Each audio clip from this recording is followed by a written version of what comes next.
Okay जी, good evening. तो मैं आप लोग को ऑडिबल हूँ? तो मैंने 3 डिवाइस से ज्वाइन किया हुआ है। एक से वीडियो आ रहा होगा, एक से मैं लिखूंगा और एक में रिकॉर्डिंग हो रही है, ठीक है। क्योंकि रांची में ना बहुत बारिश और ये क्या बोलते हैं, थंडरस्टॉर्म था, तो आज सिस्टम तो बिजली ही नहीं है एक्चुअली, है ना।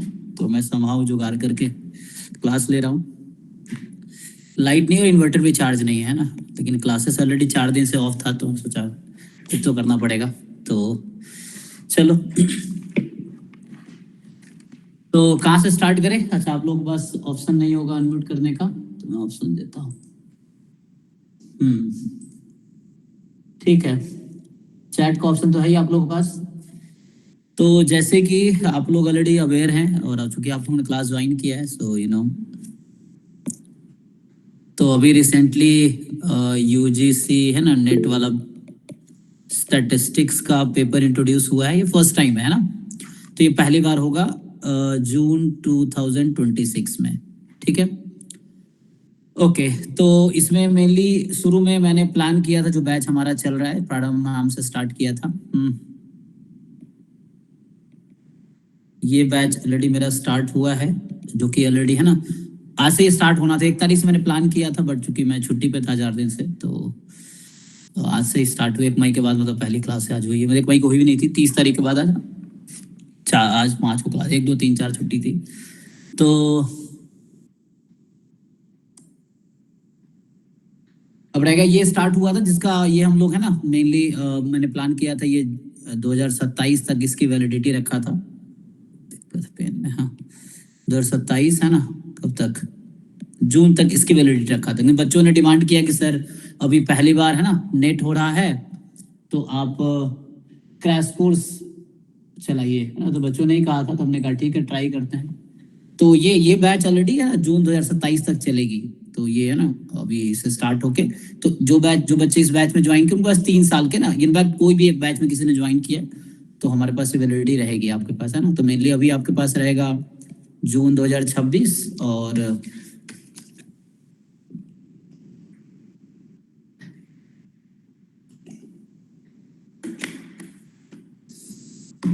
और आपके पास अभी क्या आएगा, दिसंबर 2026 और जून 2027, ये 3 एग्जाम रहेगा। अभी बात रहेगी दूसरी बैच जो हम आज से स्टार्ट कर रहे हैं। तो जो बच्चे इस बैच में एनरोल हैं, क्रैश कोर्स का ऑलरेडी एक्सेस उनको अलग से पे करने का नीड नहीं है। अब जो अभी हम लोग स्टार्ट किए हैं उसकी बात करते हैं। तो ये है क्रैश कोर्स का, है ना, जो क्रैश कोर्स है जून 2026 एग्जाम के लिए, है ना, यही था। क्रैश कोर्स जो है जून 2026 एग्जाम के लिए है।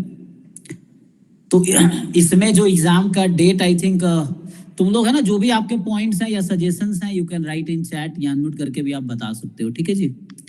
तो अभी आज की क्लासेस हमने ऑलमोस्ट ना फ्री क्या हर जगह शेयर कर दिया है, बट आगे से नहीं होगा ना, 1 2 क्लासेस फ्री रहेंगी। जस्ट उन बच्चों के जो डेमो के लिए मेनली है ना वेट कर रहे होते कि डेमो क्लास दीजिए। तो आपको जो भी मन में क्वेश्चन और बता सकते हो। सर हमारा टीम है ना, बहुत सारे क्वेश्चन का आंसर नहीं कर पाएगा, क्योंकि शायद उसको बहुत ज़्यादा जानकारी ना हो।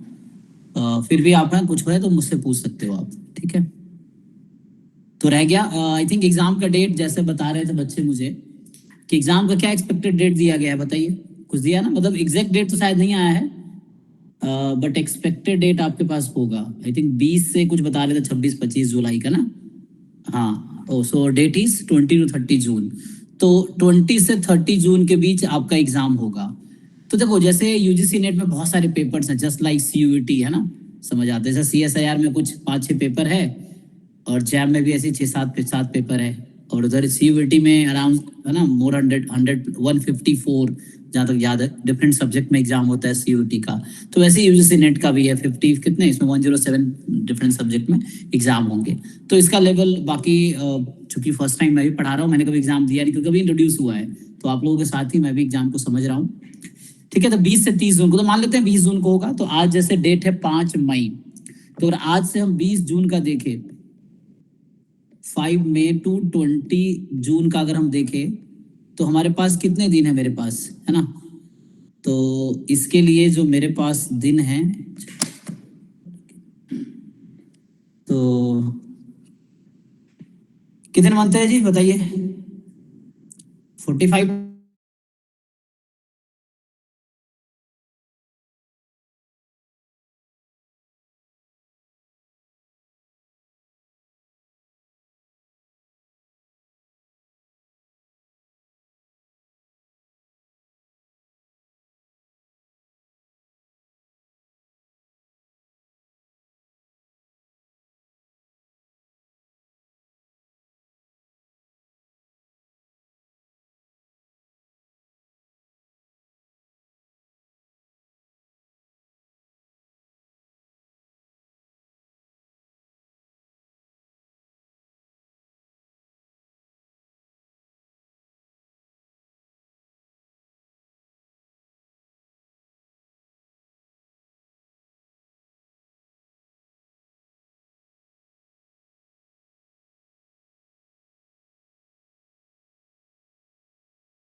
को आता है, तो इसी स्पीड से पढ़ाए जाएंगे। जैसे मैं जब जो प्रारंभ बैच की बात कर रहा था, इसकी बैचेस मैं इसके बाद ही स्टार्ट करूंगा, पैरेलल पढ़ाने का तो उतना जरूरत नहीं है। सो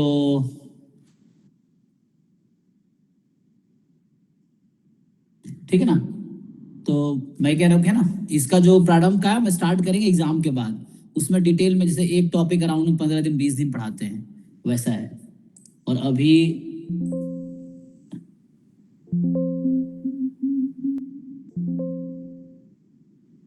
ठीक है। हम्म।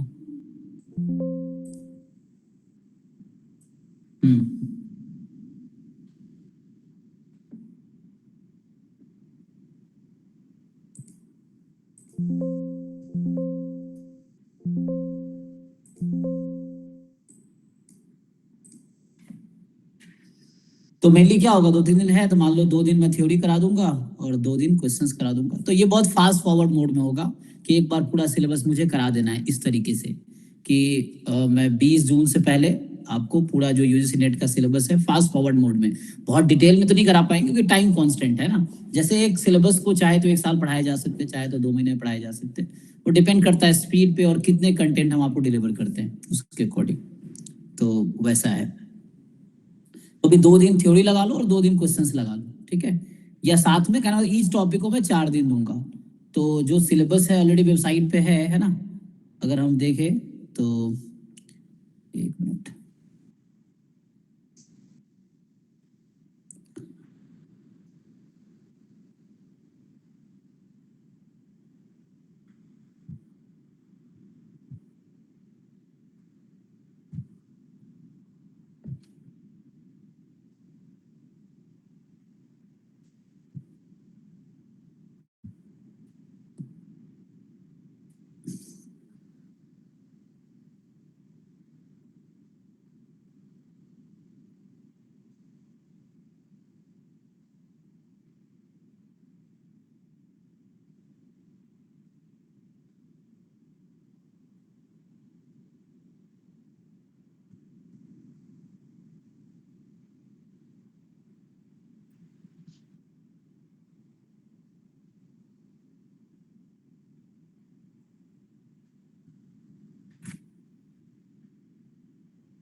ये ऑलरेडी आपके पास सिलेबस होगा ना, वेबसाइट से मैंने जस्ट ओपन किया है।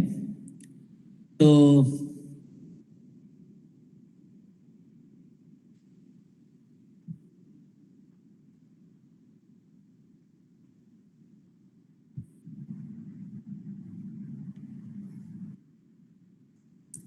कुछ पूछना हो किसी को तो पूछ सकते हो है ना, और कुछ अगर बताना हो तो। ऐसे 22 से 26 का डेट दिया था ना एग्जाम का, तो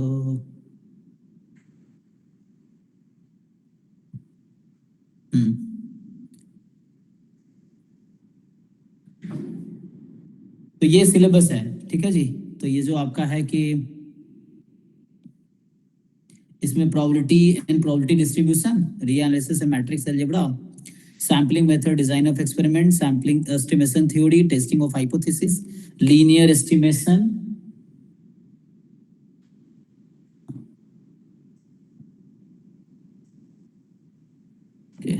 तो यहाँ जो है ना linear estimation, regression analysis और econometrics, and then time series, multivariate analysis, stochastic process, Indian statistical system and research methodology। तो ये तो प्योर थियोरेटिकल है, इसका मैं एक बार नोट्स दे दूंगा आपको तो उससे हो जाएगा, ठीक है।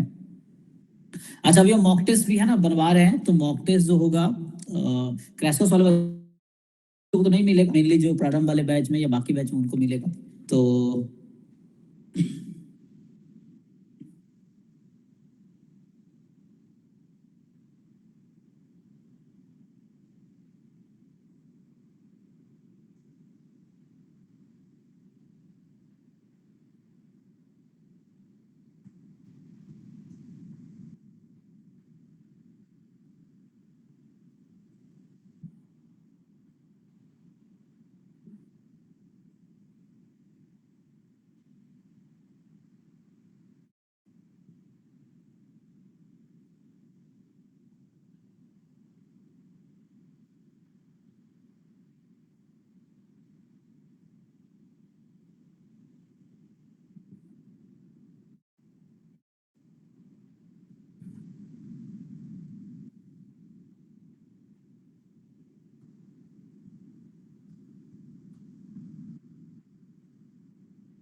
ओके, तो कहाँ से स्टार्ट किया जाए, तो बाकी रह गया क्या क्या मिलेगा आपको है ना।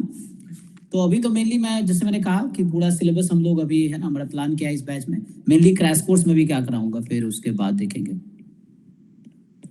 तो क्रैश कोर्स का प्लान है कि आपको हम पूरा सिलेबस करा देंगे फास्ट फॉरवर्ड मोड में, मेनली इंट्रोडक्टरी लेवल पे, बहुत डीप तो नहीं करा पाएंगे, टाइम नहीं है, ठीक है। तो एटलीस्ट एक बार आप सिलेबस से फैमिलियर हो, बहुत लोग ऑलरेडी फैमिलियर होंगे भी एंड हो जाएंगे आप। तो एक तो मेरा प्लान है फुल सिलेबस एक बार इंट्रोडक्टरी लेवल पे करा दूं, सो दैट बाकी आपके पास 24 घंटे, आप बैठ के थोड़ा अच्छे से स्टडी करो। एग्जाम का लेवल डिफिकल्ट नहीं होगा, तो आप इतना टेंशन ना लेके आप थोड़ा एटलीस्ट आपको डेफिनेशन और थ्योरम ठीक से याद हो, एंड देन क्वेश्चंस प्रैक्टिस कर लो। देख तो गया फुल सिलेबस, बच गया प्रैक्टिस क्वेश्चन। तो प्रैक्टिस क्वेश्चन में दो तरह का है, एक तो प्रीवियस ईयर क्वेश्चन कर सकते हो और एक non previous year question. Non मतलब मटेरियल हो गया आज हम लोग प्रोवाइड करते हैं। पीवाईक्यू में आप चाहो तो सीयूईटी के क्वेश्चन कर सकते हो, जैम के क्वेश्चन कर सकते हो, गेट के कर सकते हो, स्टैटिस्टिक्स और सीएसआईआर नेट वाले कर सकते हो। और जो इस सेट के एग्जाम जिन लोगों के पास पेपर है, you can also practice question from set. तो इन सब एग्जाम के प्रीवियस ईयर क्वेश्चंस करो, वो क्वेश्चंस करो जो आपके यूजीसी नेट स्टैटिस्टिक्स के सिलेबस के हैं, ठीक है। तो क्लियर है, सीयूटी के ऑलरेडी ड्राइव फोल्डर का एक्सेस सबके पास होगा, जिनके पास नहीं है आप व्हाट्सएप ग्रुप में लिखो, हम भेज देंगे। तो व्हाट्सएप ग्रुप में हमारा जो ड्राइव है, ड्राइव का जो मास्टर्स क्लासेस का ड्राइव लिंक है, उसमें अगर जाओगे तो 50,000 से ज्यादा क्वेश्चन है प्रैक्टिस के लिए, मतलब सब मिला के मैं बताऊं तो। उसमें प्रीवियस ईयर क्वेश्चंस भी हैं, प्रीवियस ईयर क्वेश्चन दोनों फॉर्मेट में है, नॉन मतलब यूनिट वाइज में भी बटा हुआ है और ईयर वाइज में भी है उसमें।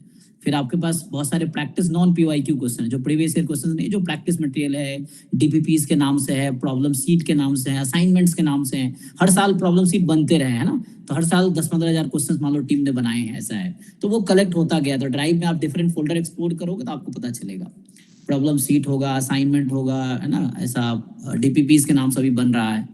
तो वो आप प्रैक्टिस कर सकते हो। नॉन पीवाईक्यू में वही बोला, जैसे डीपीपीस के नाम से ड्राइव में फोल्डर है, प्रैक्टिस सीट के नाम से होगा या असाइनमेंट्स के नाम से होगा, है ना, असाइनमेंट्स के नाम से आपको मिलेगा, तो you can practice those questions.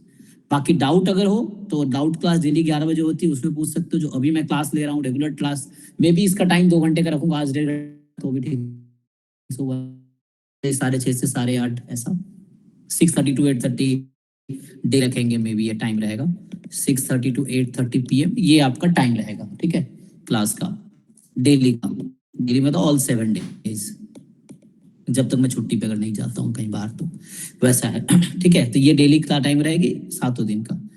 तो ये हो गया, आपको फुल सिलेबस करना है, क्वेश्चन प्रैक्टिस करना है। फिर मॉक टेस्ट बन रहा है, तो आपको हम 10 मॉक टेस्ट प्रोवाइड करेंगे, है ना। सो मतलब क्रैश कोर्स वाले बच्चों को नहीं प्रोवाइड करेंगे, जो हमारे बाकी बैचेस जिनको चाहिए उनको प्रोवाइड करें। क्रैश कोर्स जो 1000 रुपये पे किए हो, बस आपको 1000 रुपये में फुल सिलेबस कराऊंगा, इतना ही है। और साथ में जो क्वेश्चंस करा रहा हूँ, मतलब आपके पास लाइव क्लासेस का एक्सेस है और उसकी रिकॉर्डिंग का एक्सेस है। तो आपको क्लासेस जो फुल सिलेबस है वो आपको लाइव में करा दूंगा, प्लस उसका रिकॉर्डेड आपको ऐप पे मिल जाएगा, ठीक है। जो सिलेबस है आपका वो लाइव में हो जाएगा, प्लस उसका रिकॉर्डेड लेक्चर आपको ऐप पे 1000 रुपये में इतना ही मिलेगा, ठीक है। ये चीजें हैं। बाकी ड्राइव लिंक ऑलरेडी सबके पास होगा, नहीं है तो ग्रुप में टेक्स्ट करो, आपको मिल जाएगा। तो प्रैक्टिस क्वेश्चंस भी आपको मिल जाएगा उसमें, ठीक है। जो प्रैक्टिस क्वेश्चंस हैं दैट विल आल्सो प्रोवाइड, तो वो आपको मिल जाएगा, आप बैठ के प्रैक्टिस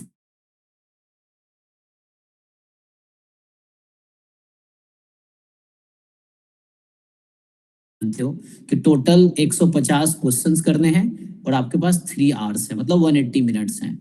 तो बहुत ज्यादा है ना, 1 मिनट अराउंड एक क्वेश्चन पे, 1 मिनट समथिंग सेकंड, है ना, 1 मिनट एक क्वेश्चन पे होगा, तो बहुत मुश्किल क्वेश्चन नहीं आएगा उसमें। 150 का एप्टीट्यूड है, एंड 100 क्वेश्चन जो आपका है वो आपका क्या है, स्टैटिस्टिक्स का जो सिलेबस जिन्होंने मेंशन किया है उसका है ना। तो ऐसा हो जाएगा, तो आप देख लो, है ना। और इसमें क्या है, निगेटिव मार्किंग नहीं है,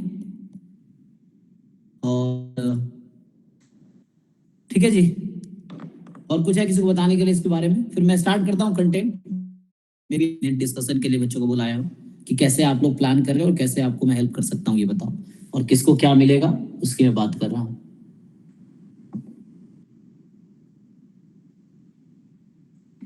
ठीक है। और किसी को कुछ पूछना है, बताना है, तो you can write in chat या नोट कर सकते हो। तो इसमें जो है,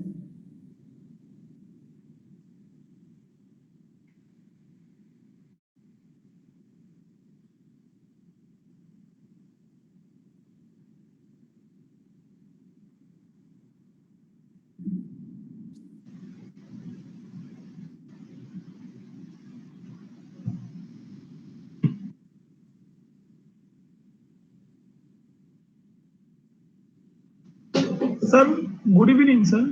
हाँ जी, गुड इवनिंग, बताइए। जो मॉक टेस्ट के लिए जो बोला है आज, मॉक प्रोबेबिलिटी का ऊपर, ये प्रोबेबिलिटी का तो बिरा है, मैंने सबसे बड़ा चैप्टर है, तो ये इसी का एक एडवांस है, न्यूरल है, ये बेसिकली ये जो आज आप बात कर यूनिट वाइज टेस्ट का ही, तो सबके लिए जो भी बैच में इनरोल्ड है प्रैक्टिस के लिए है। तो ये इसमें कुछ क्वेश्चन इजी होंगे, कुछ एवरेज होंगे, कुछ मुश्किल होंगे। On an average average level का पेपर होगा, ठीक है। अच्छा ठीक है सर। हम्म। तो वो मॉक टेस्ट वो तो यूनिट वाइज अपलोड हो रहा है, क्योंकि हम जैसे पूरे हमारे साल में अगर डिफरेंट बैच जैसे जैम के, गेट के, सीएसआई नेट के, तो हम लोग 250 प्लस मॉक टेस्ट अपलोड करते हैं पोर्टल पे, है ना। तो आप अगर किसी बैच में एनरोल हो तो you will get access to that, है ना। तो वो उसका अभी आज से स्टार्ट हुआ अपलोड होना, है ना। आई थिंक पहला टेस्ट आज अपलोड होगा। तो मॉक टेस्ट वो स्टार्ट हुआ है। इसका क्या चक्कर है भाई। हम्म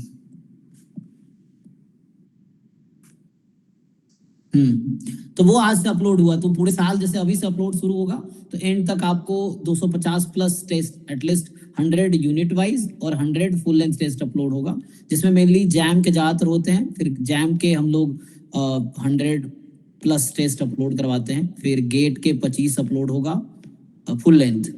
यूनिट वाइज तो देखो सिलेबस कॉमन है, सबके लिए है सिलेबस ऑलमोस्ट इक्वल। अभी जैसे नेट का है, अब नेट में आपके पास दोनों ऑप्शन है, you can apply for both CSI net and UGC net, दोनों ऑप्शन आपके पास है, ठीक है ना। तो नेट में जैसे हो गया यूजीसी और सी, दोनों का पैटर्न हालांकि अलग अलग है।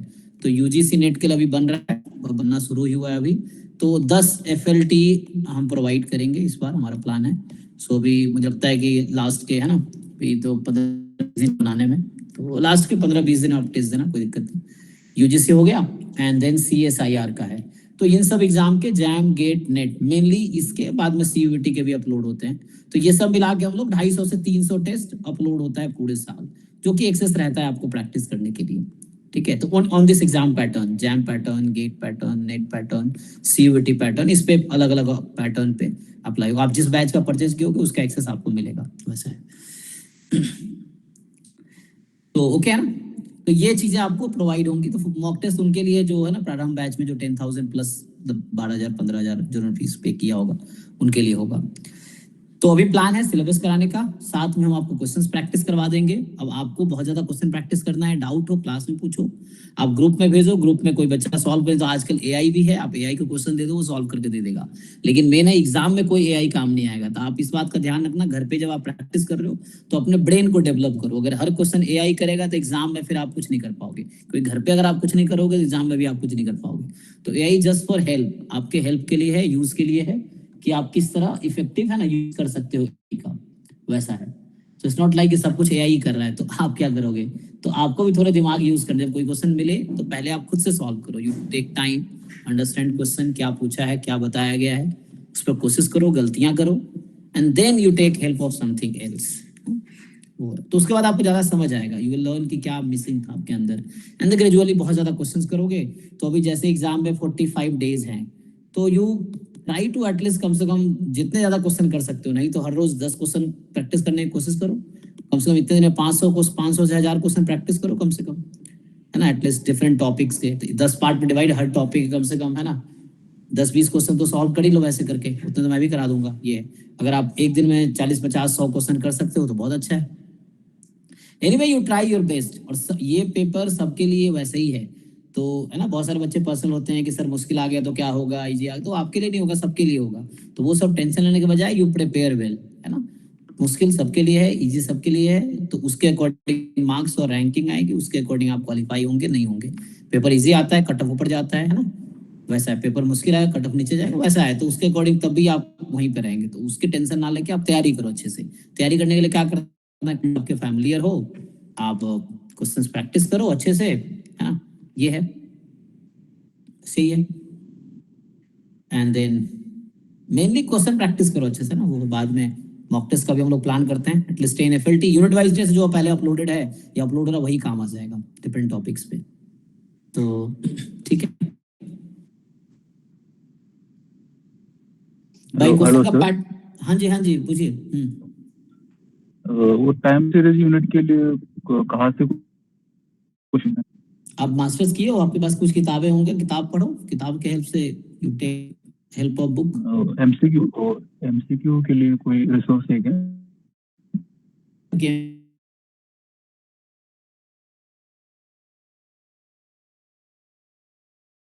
आपको कुछ दिन में, ठीक है। Okay okay sir, okay. अभी किताब पढ़ो, किताब के हेल्प से ट्राई करो। ये है एमसीक्यू हम प्रोवाइड कर देंगे, कुछ दिन लगेगा उसमें, तो मिल जाएगा आपको। तो पेपर का पैटर्न क्लियर है ना सबको कि 150 क्वेश्चन है, 50 एप्टीट्यूड के हैं, 100 आपका, ठीक है। हाँ, जैसे बता रहे चंद्र कि आप आईएसएस के पीवाईक्यूज देख सकते हो, तो वहां से आपको कुछ हेल्प हो सकता है। और टाइम सीरीज आईएसएस में है ना, और यूजीसी नेट में आ गया। टाइम सीरीज सीएसआर नेट में भी नहीं है, गेट में भी नहीं है, जैम में भी नहीं है, सीयूटी में नहीं है, तो उस समय मिलेगा नहीं। तो आप आईएसएस पीवाईक्यू हेल्प ले सकते हो, ये हम बनवाते हैं, है ना। ये है।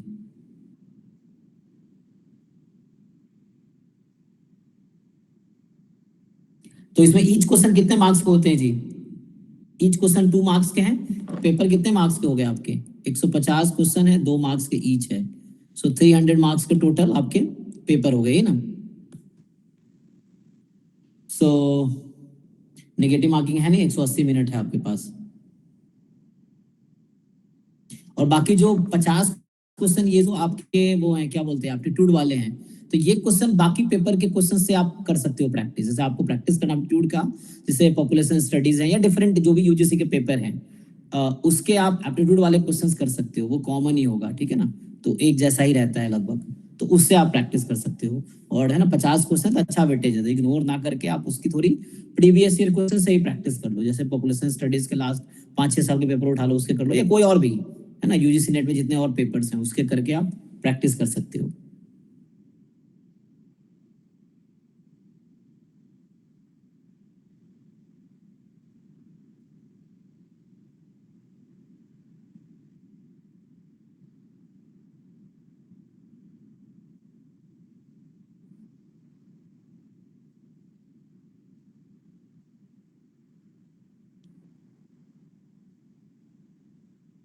बाकी सबसे अच्छा था किताबें पढ़ना, आप सबके मास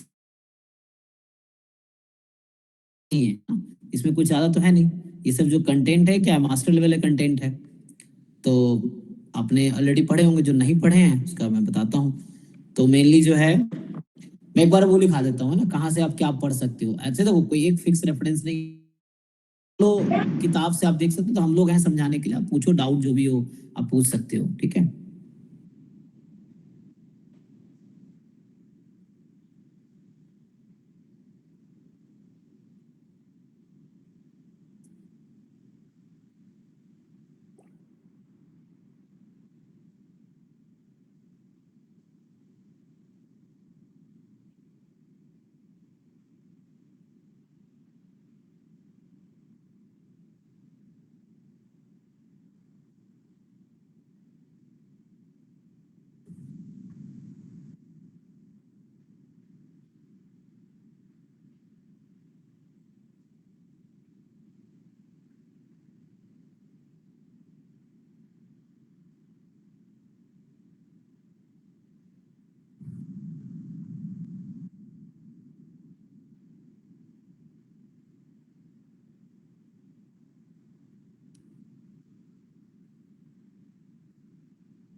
सर कौन से टॉपिक पे ज्यादा फोकस करना चाहिए अभी?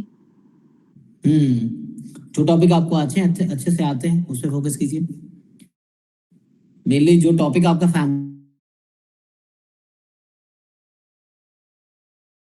क्वेश्चन सही करने के ज्यादा चांसेस है, जो आपको फैमिलियर है, जो आपने पढ़ा उसका थोड़ा और स्ट्रॉन्ग करोगे, उसमें गलती ना हो, और उस पर फोकस। क्योंकि अभी मान लो 2 महीने हैं, आप अगर 2 महीने में है अराउंड, सो 1.5 मंथ आप नए टॉपिक पढ़ोगे, सही से समझ भी नहीं आएगा, पता नहीं एग्जाम में हो पाएगा नहीं हो पाएगा।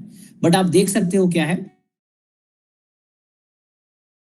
आप ज्यादा कंफर्टेबल है, क्योंकि 100% मार्क्स है ना, कोई ला भी नहीं पाएगा, उतना है भी नहीं। अगर आप 50-60% मार्क्स भी स्कोर कर लेंगे तो आप टॉप परफॉर्मर में होंगे, ये है। तो आपको कोशिश करना है कि 300 मार्क्स का अगर आप मान लो 200 प्लस मार्क्स पे ले आओगे ना, तो मतलब टॉप परफॉर्मर होंगे। 200 प्लस कम ही बच्चे ला पाएंगे, ऐसा, क्योंकि टाइम भी उतना ही है ना, ये चीज है। सो यू सी, अब मैं यहीं से है ना पहले टॉपिक से स्टार्ट करता हूँ, या तो अच्छा बाकी रह गया रेफरेंस का, तो मैं एक बार रेफरेंस बता सकता हूँ आपको कि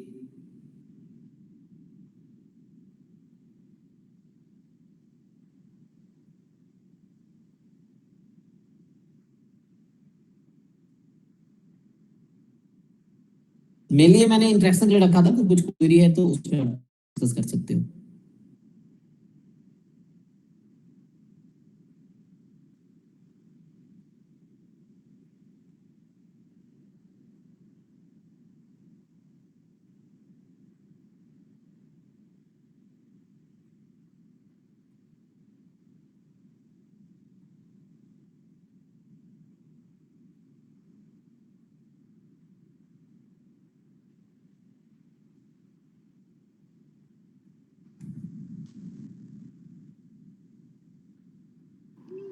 हाँ सर, आपको क्या लगता है सीएसआर नेट जैसे ही क्वेश्चंस डिस्ट्रीब्यूट होंगे क्या? लाइक प्रोबेबिलिटी को ज्यादा मतलब ज्यादा क्वेश्चंस होते हैं वैसे? अब जो पेपर बना रहे हैं उनको ऐसा कोई जरूरी नहीं है कि ज्यादा होंगे, है ना। तो जैसे जो पेपर बना रहे हैं उनके ऊपर डिपेंड करता है कि वो किस तरह, है ना, बनाते हैं वैसा। तो जरूरी नहीं कि प्रोबेबिलिटी को ही ज्यादा वेटेज देंगे, डिपेंड। बट मेनली जैसे ज्यादातर क्या होता है ना, कि जो टॉपिक इंट्रोडक्टरी या मतलब जो पहले से आपने पढ़ा है, तो उसके क्वेश्चन आप भी ज्यादा अटेम्प्ट कर सकते हैं और फैकल्टी भी उसके हो सकते ज्यादा क्वेश्चन आपको देंगे। फॉर एग्जाम्पल जैसे प्रोबेबिलिटी डिस्ट्रीब्यूशन है, ये सब आसान है। प्रोबेबिलिटी एंड डिस्ट्रीब्यूशन आप यूजी में भी पढ़ते हैं, पीजी में भी पढ़ते हैं ना, कुछ लोग पीएचडी भी कर रहे होंगे। तो वहां अलग है ना, कोर्स वर्क में आता है नहीं भी आता है, पीएचडी में जरूरी नहीं है, बट यूजी पीजी में आप ये पढ़ते हैं दोनों। और उसके बाद जैसे एनालिसिस, ये सब मतलब जो टॉपिक आप ज्यादा कंफर्टेबल आप उस पर भी फोकस कीजिए, ये है। बाकी है ना, अगर आपका रेफरेंस बुक में किताब उठाओ और पढ़ना शुरू करो, मेनली उसके एग्जाम्पल एक्सरसाइजेस करो। बाकी आपको एमसीक्यू या प्रैक्टिस क्वेश्चन चाहिए तो ड्राइव का लिंक हमारा है, आपको उसमें मिल जाएगा, नहीं तो आप ग्रुप में ना टेक्स्ट करो, वहां से मिल जाएगा। ठीक है, तो अभी के लिए क्या करना है?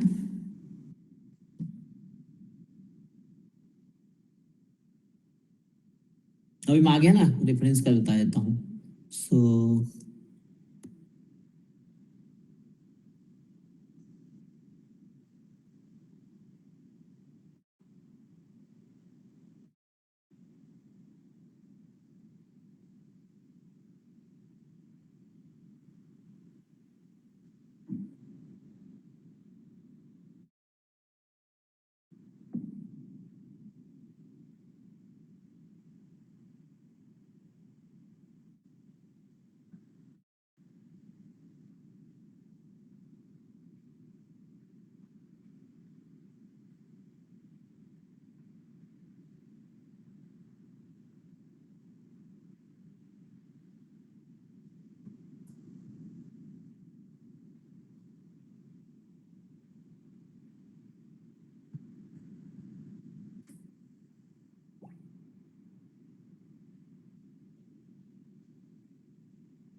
चलिए स्टार्ट करें जी।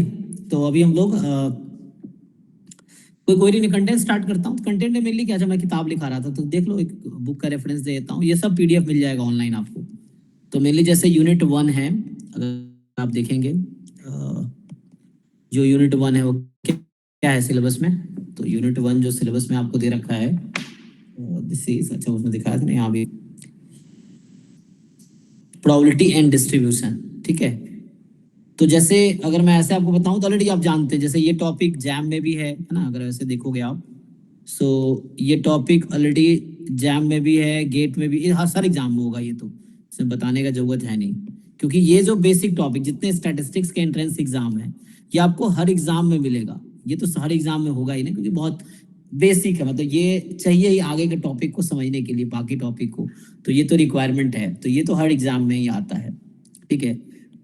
अब रियाज मैट्रिक्स अलजेब्रा है, ये भी जैम गेट नेट इन सब में आता है ना, सब है। तो आप ऑलरेडी फैमिलियर हो गए डिफरेंट सिलेबस से, तो कुछ चीजें हैं जो, कुछ टॉपिक जो सब में आते हैं। तो देखो अगर मैं बात करूं, जैसे पहला है प्रोबेबिलिटी एंड डिस्ट्रीब्यूशन, तो इसमें क्या क्या किताबें आप फॉलो कर सकते हो, नहीं तो मैं जितना करा दूंगा इंट्रोडक्टरी लेवल पे एक बार करवा दूंगा। मेन होता है वो लाइव क्लास का फायदा है कि डाउट आप पूछ सकते हो। कंटेंट जो मैं कराऊंगा ऑलरेडी किताब में है, चैट जीपीटी पे है, गूगल पे है, यूट्यूब पे है, हर जगह अवेलेबल है। द थिंग इज आपको कितना समझ आता है, तभी आप एग्जाम में उतना परफॉर्म कर पाओगे। तो वो समझने में मैं हेल्प कर सकता हूँ, बस ये तो उसके लिए तब होगा जब आप पूछोगे, कि मेनली जो चीज़ आपको नहीं समझ आ रही, आप पूछोगे तो आपको क्लैरिटी आएगी। तो जितना इंटरेक्ट करोगे उतना आपका फायदा है। बाकी अगर वैसे देखना है वीडियो, तो यूट्यूब पे हम जैसे हजारों लोग, हमसे अच्छे अच्छे लोग भी यूट्यूब पे पढ़ा रहे हैं वो चीजें, तो आप उनसे भी हेल्प ले सकते हैं। तो ये जो पहला यूनिट प्रोबेबिलिटी एंड डिस्ट्रीब्यूशन, इसके लिए कोई अगर फंडामेंटल सी बुक लेनी हो, जैसे मुझे तो बहुत ठीक सा लगता है ना, जो ऐसे मुझे बहुत सही लगता है ये किताब, probability and statistics V K Rohatgi वाली, ठीक है। तो जो है introduction to probability and statistics,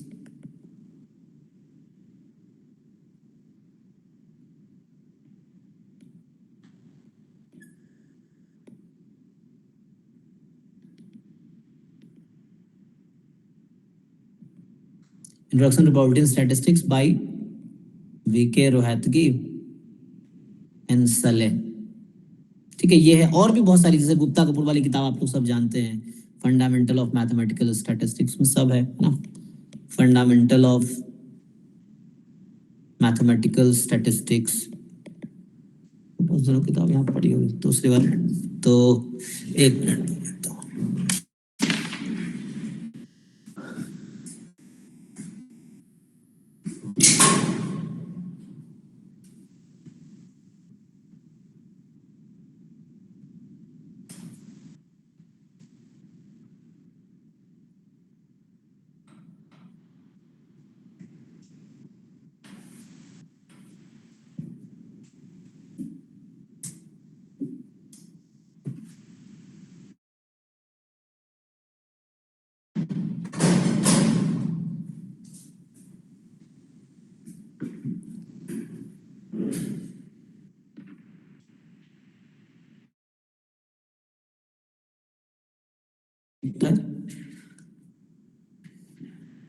FMS किताबें आपने देखी होगी ऑलरेडी, है ना। तो दूसरा जो है, तो रूम पे क्यों रखी हो, तो बाकी और भी किताबें हैं, बहुत बेसिक सा करना हो तो ये फर्स्ट कोर्स इन प्रोबेबिलिटी है, बहुत मतलब बहुत बेसिक सा है, प्रसन्ना साहू की किताबें आप देख सकते हो। सो फर्स्ट कोर्स ये है इन प्रोबेबिलिटी बाय, क्या है इस रोशना, रोशन है, ये मेरे पास अभी पड़ी हुई है, देख सकते हैं। मतलब ये दूसरा एडिशन होगा, जैसे ना फर्स्ट कोर्स इन प्रोबेबिलिटी, तो ये सेल्डन रॉस की है, तो इसका मतलब ये तो बहुत एडिशन चेंज होता रहता है, मेरे पास 930 से, तो आपका चेंज होता रहता है। तो ये देख सकते हैं।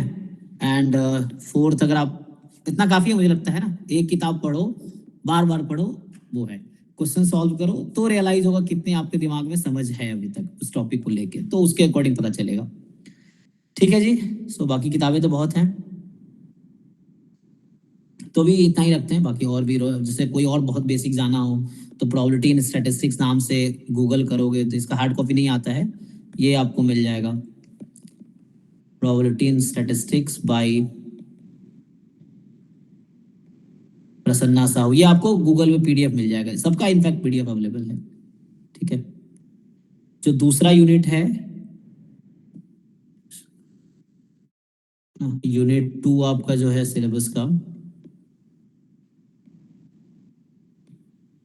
तो यूनिट 2 में क्या दे रखा है, और यूनिट 2 जो है ये जैम गेट नेट तीनों में, नेट मतलब CSIR नेट है ना। तो मेनली अभी जो मैं क्लासेस मेरी अभी चल रही है ना, अभी जो करंट वगैरह देखोगे तो मेरा जैसे अभी क्लासेस मैं लेता हूँ, जैम MS का है, गेट ST की अभी चल रही है, CSIR नेट मैथमेटिकल साइंस हो गया, और UGC नेट अभी शुरू किया है, स्टैटिस्टिक्स है ना, ये हो गया। साथ में अभी RBI और ISS की करें, क्योंकि आप अभी तो है ना रेगुलर क्लासेस की नहीं चल रही, ओकेजनली चल रही है अभी अभी, तो ऐसा है। बट ये चल रही, क्योंकि ये सब 27 दिसंबर तक की वैलिडिटी है, तो आराम से, क्योंकि RBI ISS के भी बहुत सारे पार्ट कॉमन है जैम गेट नेट के साथ, तो अभी वही बच्चे अपना कर रहे हैं, वैसा है। फिर एक्स्ट्रा टॉपिक अलग से कराए जाएंगे। तो ये बैचेस अभी करंट में चल रहा है, jam MS, gate ST, CSIR net mathematical science. उसमें भी मतलब यूनिट 1 और 4 सिर्फ कराते हैं CSIR नेट का, जो कि ऑलमोस्ट UGC नेट का भी सिलेबस है। तो UGC नेट स्टैटिस्टिक्स हो गया, RBI ISS, इसमें ये भी करा रहे हैं। तो रेगुलर क्लास अब इसकी चल रही है ना। तो मेरे मैं कहना ही चाह रहा हूँ कि जो अभी यूनिट 2 है वो जैम में भी है, गेट में भी है, नेट में भी, मैथमेटिकल साइंस में भी है, CSIR नेट और UGC नेट में भी है ना, ये सब में कॉमन है। तो इन चारों एग्जाम में है ये कंटेंट।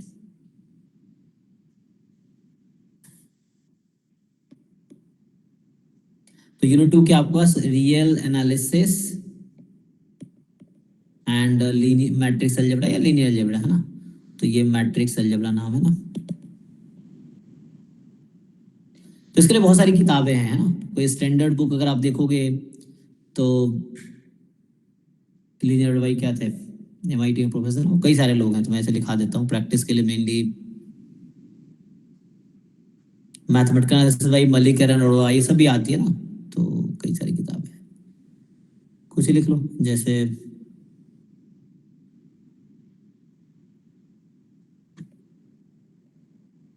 ये मलिक एंड अरोड़ा है ना, ये मलिक एंड अरोड़ा की बुक आती है, उसको कर सकते हो। नहीं तो इंडियन ऑथर और देखना हो तो शांति नारायण की किताब आती है, वो भी देख सकते हो, रियल एनालिसिस के नाम से आई थिंक आती है, रियल एनालिसिस, जो शांति नारायण है उनका भी है। और जैसे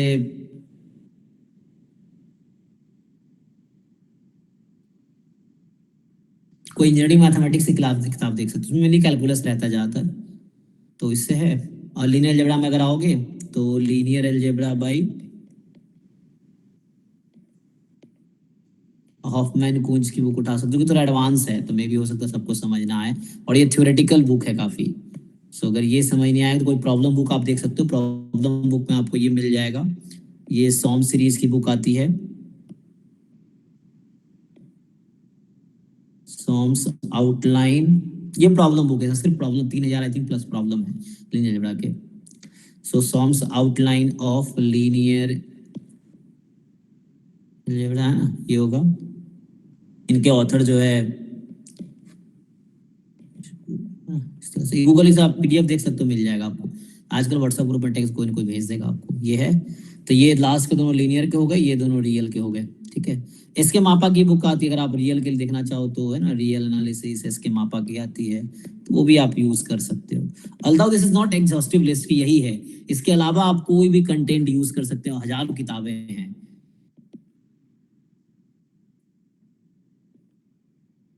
तो किताब में हर बुक में ऑलमोस्ट कंटेंट सिमिलर ही है, बस डिफरेंस क्या होता है, लिखने का उनका तरीका थोड़ा अलग रहता है, बस यही डिफरेंस है, और कुछ ज्यादा है नहीं। ठीक, तो ये हो गया। तो ये इसके लिए मोरलेस कंटेंट हो गया। अब बाकी यूनिट 3 में आएंगे।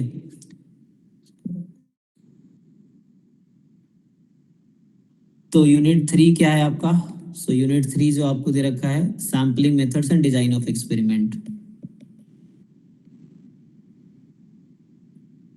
तो ये मास्टर्स इन लोगों ने किया, ऑलरेडी कॉलेज में पढ़े होंगे, लेकिन इन सबका प्रॉब्लम सीट अभी बन रहे थे। DPPs हमारे पास, जैम गेट है ना, इन सब के बहुत सारे DPPs ऑलरेडी हैं जो ड्राइव में हैं।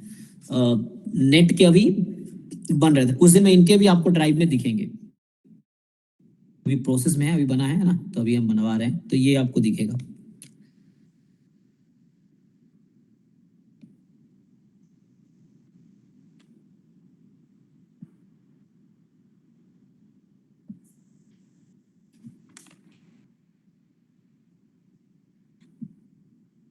तो तो इसमें है कई सारी किताबें हैं, जैसे आप लिखो तो पहला है सैम्पलिंग टेक्निक्स,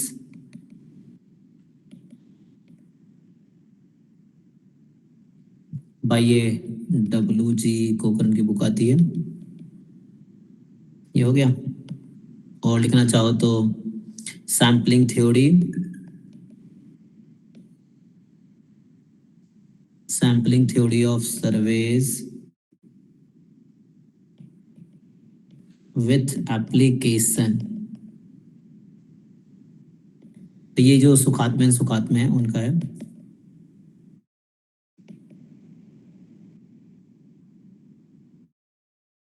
तीसरा जो है design analysis of experiment,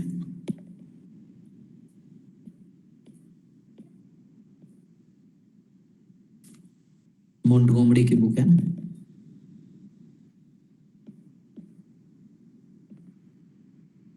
and fourth अगर आप लिखोगे गुप्ता कपूर का भी वाला है, तो बस ये जो फंडामेंटल ऑफ अप्लाइड स्टैटिस्टिक्स, ये भी आप देख सकते हैं, इसमें भी है, तो यू कैन फॉलो दिस।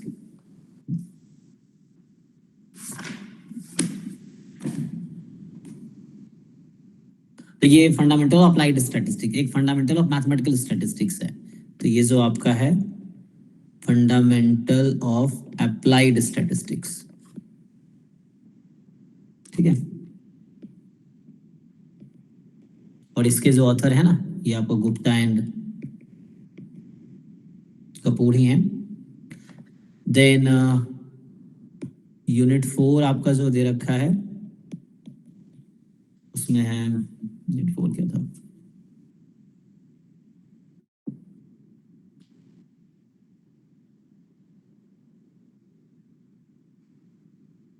क्या जी, एस्टिमेशन थ्योरी।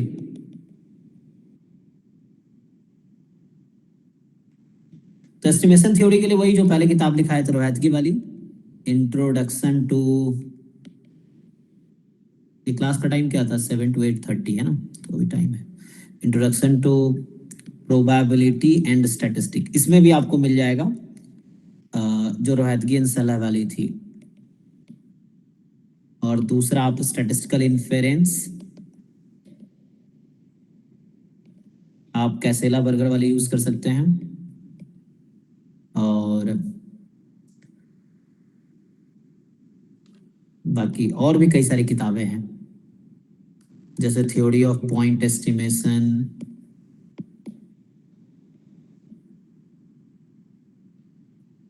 जो इसके ऑथर हैं लेहमान एंड कैसेला।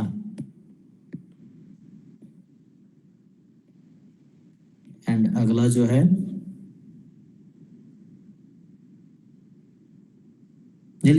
और मैथमेटिकल स्टैटिस्टिक्स, इसके जो ऑथर हैं हॉग वाली ना, हॉग, मकीन, ग्रेग। तो ये भी देखा, these are, ये कुछ सजेशंस हैं, you may follow some other reference. इसको डाउनलोड करो, पढ़ो, समझो, है ना। जो नेक्स्ट है आपका यूनिट 5, यूनिट 5 में आपके पास testing of hypothesis. I think यही कंटेंट चल जाएगा, यही सारी किताब उसमें है, टेस्टिंग ऑफ हाइपोथेसिस। इसमें जो आपके पास है, एक तो जो इन्फेरेंस वाली बुक थी वो ही चल जाएगी, स्टैटिस्टिकल इन्फेरेंस, स्टैटिस्टिकल इन्फेरेंस जो कैसेला बर्गर की बुक है, कैसेला एंड बर्गर हो गया। एंड दूसरा आपके पास है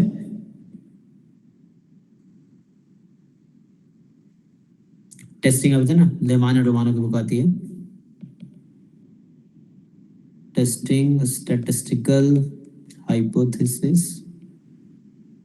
तो इसका जो ऑथर है लेमान है ना,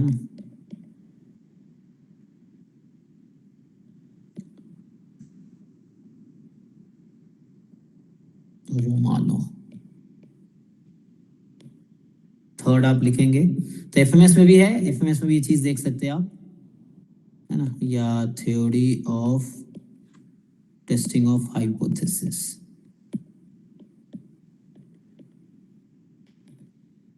यह है, इसका ऑथर लेहमान है। ठीक है, ये हो गया। एंड बाकी एफएमएस आप चाहो तो उसमें भी है ये चीजें, है ना, फंडामेंटल ऑफ मैथमेटिकल स्टैटिस्टिक्स, उसमें मिल जाएगा। गुप्ता एंड कपूर,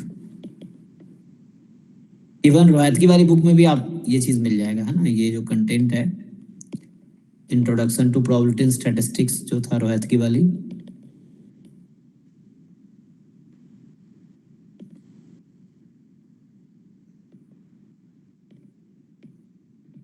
ठीक है। तो ये हो गया आपका यूनिट 5 के लिए।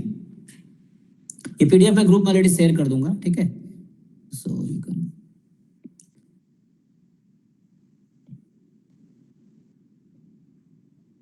यूनिट 6 जो है आपके पास,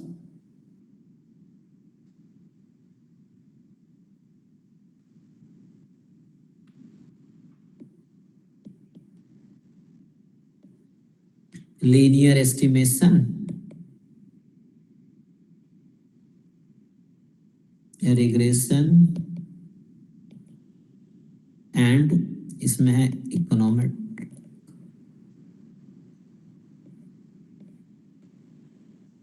है ना। तो linear estimation, regression and econometrics, तो इसके जो कंटेंट्स हैं, तो एक तो आप फॉलो कर सकते हैं चाहे तो, applied regression analysis,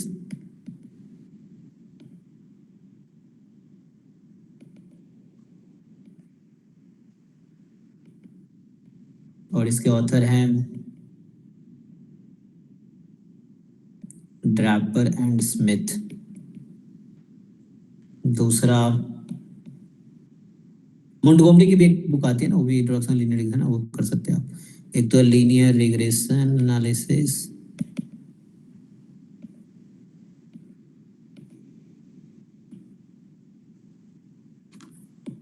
I think इससे बेर एंड ली, या मोंटगोमरी की बुक है introduction to linear regression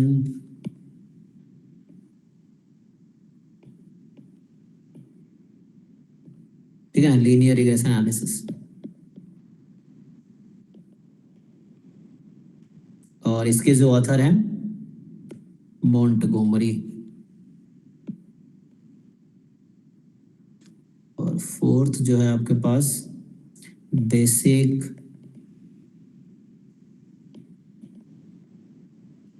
econometrics,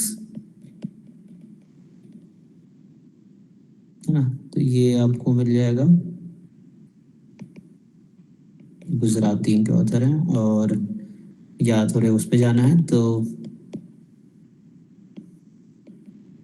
econometric analysis, सो ये इसका ऑथर है ग्रीनी, ठीक है। This you may follow. उसके बाद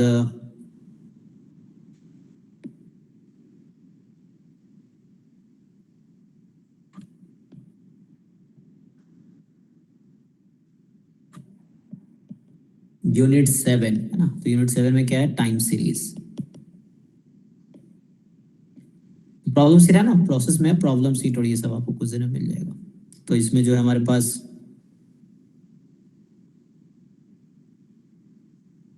पहली बुक है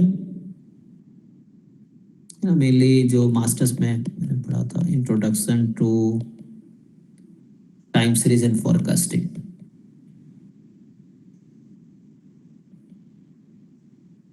ये है, इसका जो ऑथर है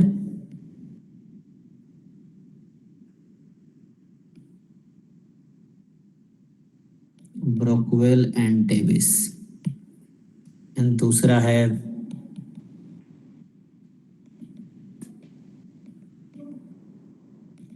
टाइम सीरीज एनालिसिस, हैमिल्टन। तीसरा आपके पास applied time series analysis,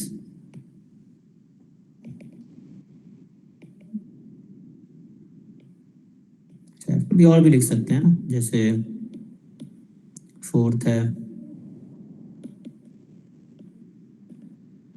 time series analysis,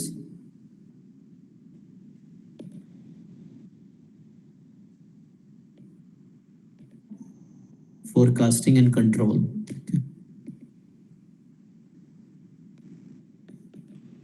ये है बॉक्स,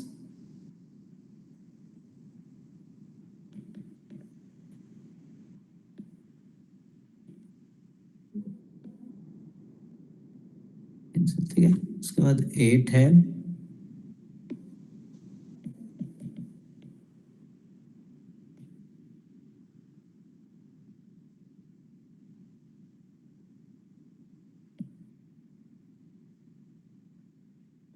एट में क्या था, मल्टीवेरिएट एनालिसिस। तो ये गेट नेट है ना, और CSR नेट और यूजीसी नेट सब में है, तीनों में मतलब।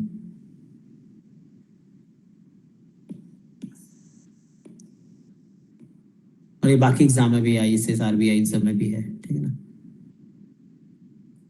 तो एक तो जैसे जो ये फेमस बुक दोनों हैं, सब यूज होते हैं। So an introduction to multivariate statistical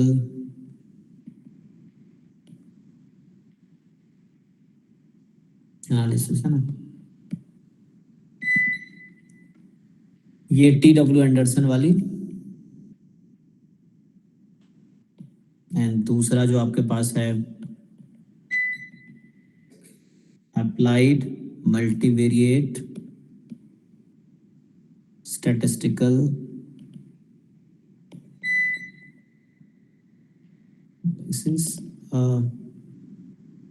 Johnson and विचार वाली, जॉनसन विचार। बाकी और भी किताबें हैं, फॉलो, जैसे मल्टीवेरिएट डेटा एनालिसिस, इस तरह से बाय और भी ऑथर्स हैं ना। चौथा जैसे है मेथड्स ऑफ मल्टीवेरिएट एनालिसिस।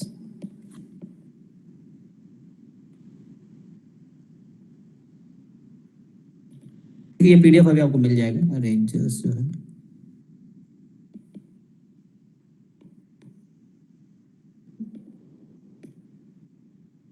ठीक, एंड तो ये हो गया आपका यूनिट 8 का, ठीक है। अब यूनिट 9 जो है,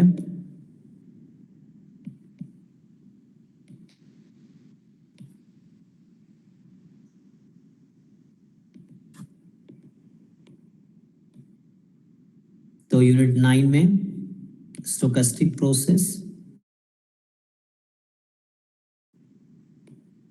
तो इसका जो है ना इंडियन ऑथर में उनका जे मेथी वाली बुक है, स्टोकेस्टिक प्रोसेस, जे मेथी है। और दूसरा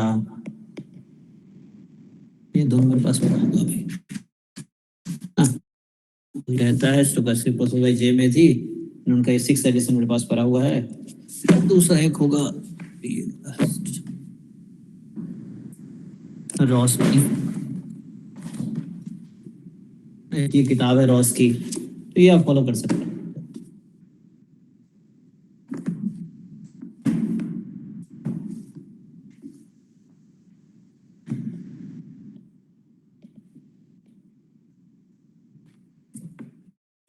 ये है, और भी लिखना चाहो और भी कर सकते हो आप, तो सेल्डन रॉस की। एंड इसके अलावा लिखना हो तो एक इन्हीं रॉस की दूसरी बुक आती है, इंट्रोडक्शन टू प्रोबेबिलिटी मॉडल्स।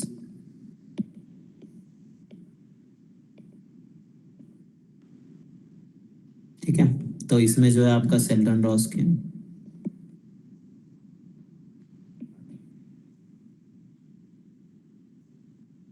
और भी है, स्टोकेस्टिक प्रोसेस,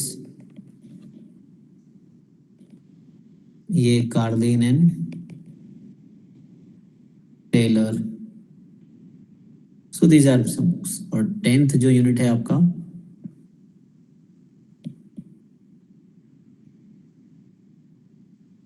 ठीक है, तो जो यूनिट 10 है क्या, Indian statistical system and research methodology. ठीक है, तो इसमें मेनली जो आप कुछ पढ़ सकते हो, एक तो पहले आपको जो भी नाम उन्होंने लिखा है ना, उसके बारे में आप ऑनलाइन विकिपीडिया इन सब पेजों से कलेक्शन इन्फॉर्मेशन कलेक्ट कर सकते हो। मेनली जो बात कर रहा हूँ मैं, कि जैसे यहाँ इन्होंने ना यूनिट 10 में नाम लिखा है ना, जैसे मान लीजिए पीसी महानोबिस है, या जैसे minister of statistics and programming, इसका वेबसाइट जाके थोड़े ढंग से इनकी इन्फॉर्मेशन एक बार देख लो। ये है इनके डिफरेंट विंग्स के, मतलब ये जो मोस्पी है ये क्या है, क्या करती है, इसका क्या रोल है ना, ये सब है, कौन लोग इन्वॉल्व हैं, क्या हायरार्की है, क्या क्या है ना इसमें पोस्ट हैं, ये सब चीज़ें, और कैसे है ना, मतलब इसका हायरार्की क्या है, इसके कितने विंग्स क्या है, कैसे काम करती है, तो ये सब आपको इकट्ठा करना है इनके वेबसाइट से। फिर नेशनल स्टैटिस्टिकल कमीशन, इनके वेबसाइट पे जाओ, इनकी सारी अपना एक नोट्स बना लो, इनसे रिलेटेड जो भी इन्फॉर्मेशन है। बाकी और भी जो एनएसओ है ना, सेंसस है, लार्ज सैंपल सर्विस, सब क्या होता है। अब जैसे मान लो पीसी महानोबिस है, इनका एक बार बायोग्राफी देख लो, क्या कैसे है, इनका क्या कंट्रीब्यूशन रहा है वो देख लो। जो पीवी सुखात में है उनका है ना, ये देख लो। आरसी बोस हैं, एस एन राव हैं, सी आर राव है, या और भी जो स्टैटिस्टिशियन इंडिया में है ना, या जो बाहर के भी हैं, तो उन्होंने क्या कंट्रीब्यूशन रहा है वो आप देख सकते हो। ये चीजें फिर भी है ना।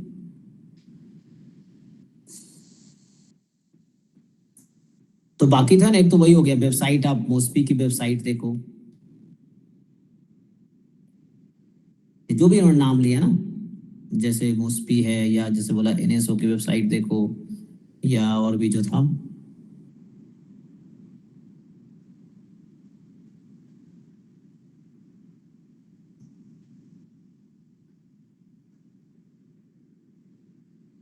नेशनल स्टैटिस्टिकल कमीशन है,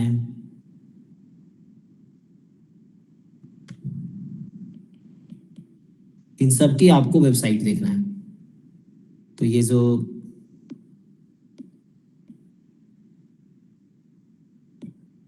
ठीक, इन सब का आप वेबसाइट देखो और वहां से प्रिपेयर करो। ठीक, फिर जो भी नाम है, जैसे है ना मालनोबिस है, ये सब जो नाम इन्होंने बोला ना, तो वो आपको एक बार देख लेना है।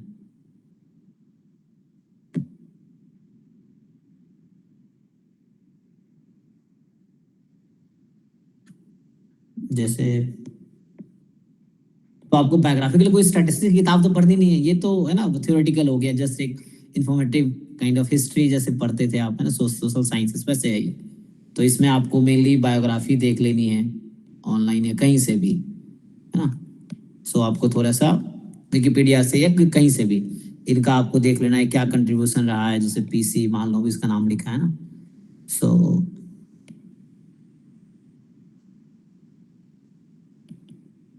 या मान लो राव है, पीवी सुखात में है,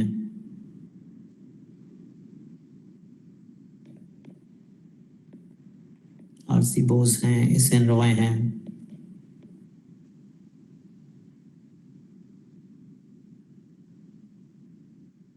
देन सी आर राव है, एक्सेट्रा। बाकी जो और भी प्रोमिनेंट स्टेट उनके आपको बायोग्राफी देख लेनी है। अब इसके लिए कोई किताब की जरूरत नहीं, ऑनलाइन भी देख सकते हो, अगर इनके बुक पब्लिश है तो वैसे देख सकते हो। नेक्स्ट रहता है रिसर्च मेथोडोलॉजी वाला पार्ट, है ना, एक तो यही है।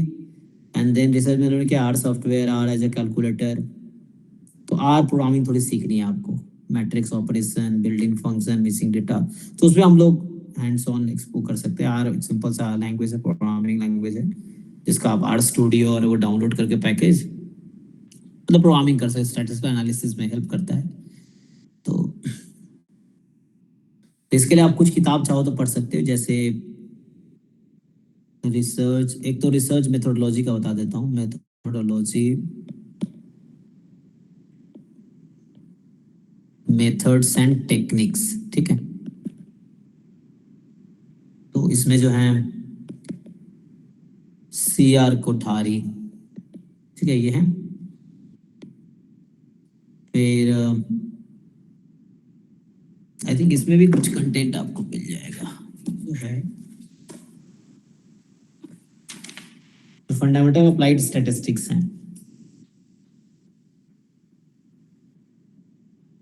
ना। थोड़े इसमें भी कुछ कंटेंट आपको लास्ट के चैप्टर्स में मिल जाएगा।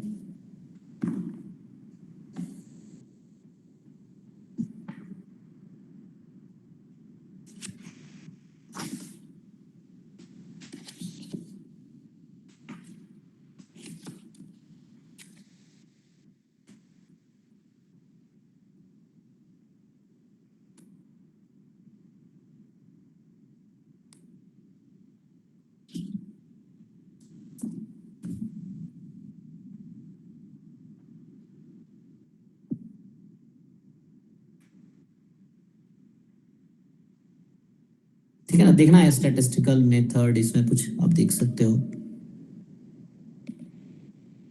एसपी गुप्ता की किताब आती है, वो आप देख सकते हो, या है ना इनके वेबसाइट में वेबसाइट एंड रिपोर्ट्स जो पब्लिश होते हैं, आप वो देख सकते हो। उसके बाद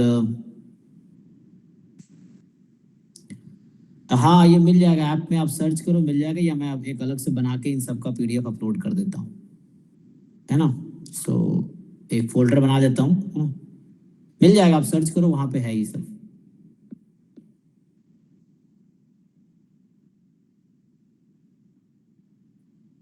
और भी रिसर्च मेथोडोलॉजी की एक और किताब देख सकते हो, मेथोडोलॉजी, इसमें है कोठारी एंड गर्ग की बुक आती है। ठीक है ना, ये एक मैंने आपको एक लिस्ट बता दिया, जस्ट ये सब गूगल पे ऑनलाइन आजकल सब अवेलेबल है, इनका पीडीएफ मिल जाएगा, नहीं तो ग्रुप में लिखो, कोई बच्चा भेज देगा, या इसका हम एक फोल्डर बना सकते हैं ड्राइव में, है ना, इसमें ये सब डाल सकते हैं। ठीक है जी, सो आई थिंक ये है। तो कल मैं स्टार्ट करता हूँ, तो मैं जैसे कहा कि ईच यूनिट को हम ऑन एन एवरेज 4 लेक्चर देंगे, तो यानी मतलब 1-2 लेक्चर आगे पीछे भी हो सकता है, कोई 3 में निपट जाएगा, कोई 7-8,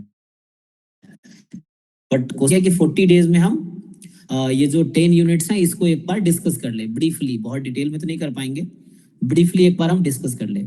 और ज़्यादा अच्छा रहेगा आप डाउट्स लेके आओगे, तो डाउट्स पूछोगे, तो उससे आपका भी फायदा होगा, बाकियों का भी। एटलीस्ट हेल्प तो हम उन्हीं बच्चों को कर सकते हैं ना जो भूखे हैं, लाइक जिनको सीखना है। बाकी जो ऑलरेडी जिनको सब कुछ आता है तो वो कुछ पूछते नहीं है, मेनली डाउट्स किन बच्चों का होता है जो सीखने की कोशिश करते हैं, वैसा है। तो you try learn fail learn, यही है ना। तो यही प्रोसेस है लाइफ में, so that is the things. अब मैं कल से यहाँ से स्टार्ट करता हूँ, यूनिट 1 से स्टार्ट करता हूँ, है ना। तो इसमें बहुत ज़्यादा कंटेंट क्या है, 1 का अगर हम बात करें, जो 1 में कंटेंट है, तो इसमें वही ये मेनली डिस्कस करना है कि प्रोबेबिलिटी क्या है ना। तो मैं जस्ट डेफिनेशन इसमें मेनली भी दिखाऊंगा, क्लासिकल डेफिनेशन क्या है, ज्योमेट्रिक डेफिनेशन क्या है, कंडीशनल प्रोबेबिलिटी क्या होता है, डेफिनेशंस, और जो इंपॉर्टेंट प्रॉपर्टीज जरूरत होगी वो सारी लिखना मुश्किल होगा।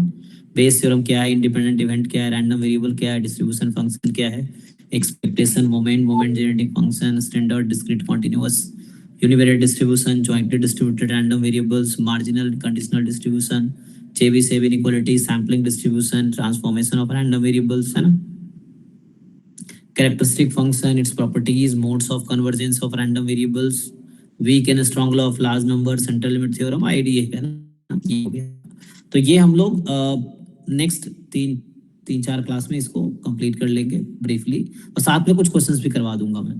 बाकी प्रॉब्लम्स की ट्राइबलिटी है, आप चाहोगे तो मैं शेयर भी कर दूंगा। आप मेनली अगर आप अभी सिर्फ PYQs भी करते हो ना, जैसे CSIR नेट के हो गए, जैसे मैंने कहा गेट स्टैटिस्टिक्स वाले हो गए, तो उसके यूनिट वाइज बने हुए हैं, CUET के हो गए, जैम के हो गए, इवन ISIM स्टैट्स वाले हैं या ISS वाले हैं, इन सब के क्वेश्चंस भी अगर आप करते हो तो आपकी तैयारी हो जाएगी, जो आपके टॉपिक से रिलेटेड है। मतलब मेरी एक टाइम पे तैयारी करो तो अच्छा रहता है, वैसा कंटेंट बहुत जगह कॉमन है तो ठीक है। सो और कुछ क्वेरीज है किसी को, तो मैं कल से ये टॉपिक स्टार्ट करूंगा। तो मैंने कहा 3-4 क्लास में इसको खत्म करेंगे, सो 3-4 क्लासेस में मैं खत्म करने की कोशिश करूंगा, ये भी करवा दूंगा मैं ब्रीफली, एंड मतलब on an average 3-4 class each मतलब है ना यूनिट का है, मतलब थोड़े कम, जैसे मान लो ये मुझे लग रहा है 2 क्लास में ही निपट जाएगा, वैसा है। फिर इसमें थोड़े देखेंगे किसमें कितना लगता है उसके अकॉर्डिंग। ओके, तो ठीक है। आई थिंक कितने ईयर्स की PYQ आप अभी, जैसे टाइम कम है तो एटलीस्ट अगर आप देख लो 5-10 साल की तो कोशिश करो, 5-10 ईयर्स PYQ सॉल्व कर लो। ऑलरेडी ड्राइव में फोल्डर पड़ा होगा तो लास्ट है ना 5 to 10 ईयर्स अगर आप कर सकते हो तो। जैसे मैंने एग्जाम का नाम लिया, आसान सा CUET है, जैम है, गेट है, CSIR नेट है। UGC नेट इस बार पहली बार होगा तो इसके पेपर अगले बार मिलेंगे आपको, है ना, ये है, ऐसा हो जाएगा। एंड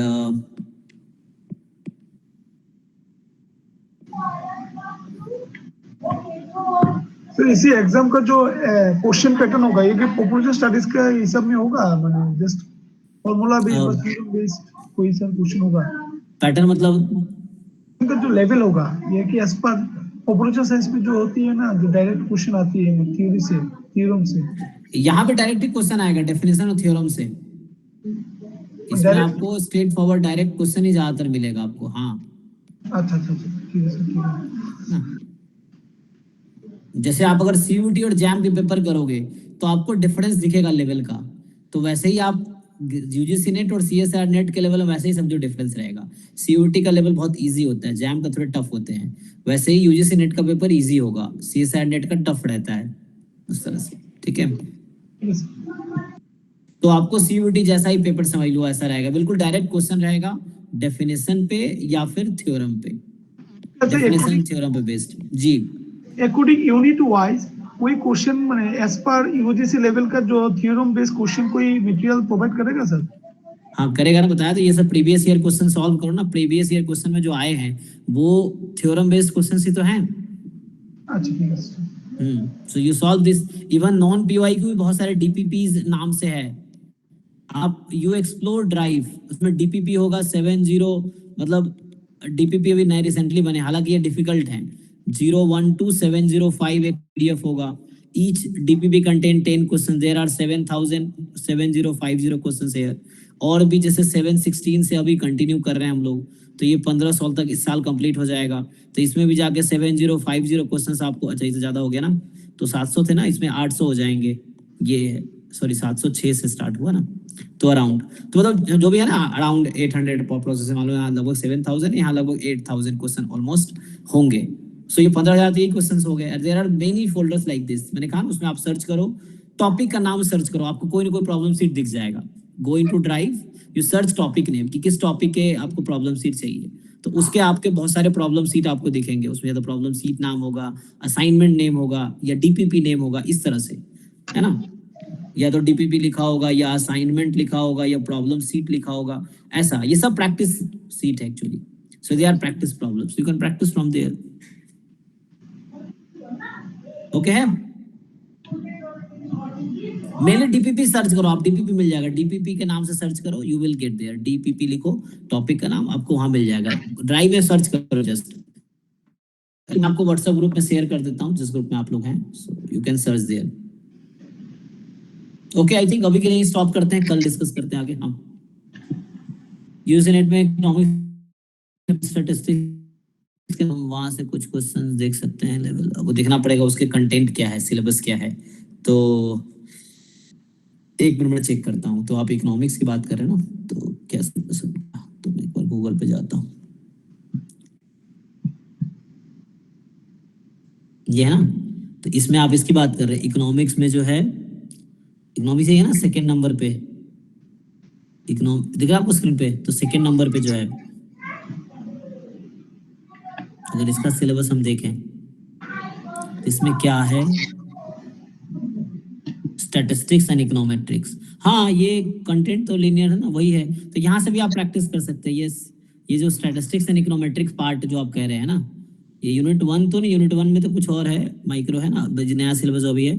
यूनिट 3 आपका है ना इकोनॉमिक, ये टॉपिक आपको ये कॉमन मिलेगा टाइम सीरीज में, this part you can use, इसके क्वेश्चंस आप कर सकते हो।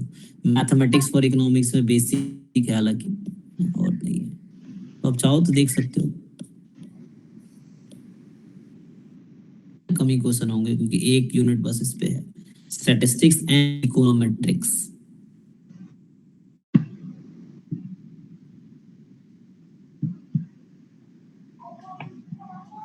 ठीक है, तो नेक्स्ट क्लास से कंटिन्यू करते हैं। Thank you. कल मैं कंटेंट स्टार्ट करूंगा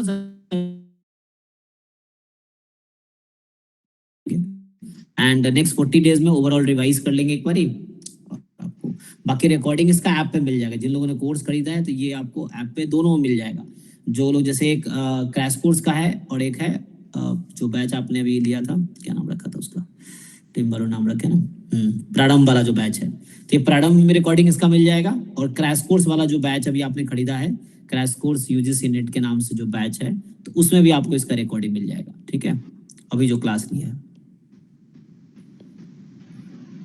ठीक है, तो I think that's all for today. Thank you, कल मिलते हैं।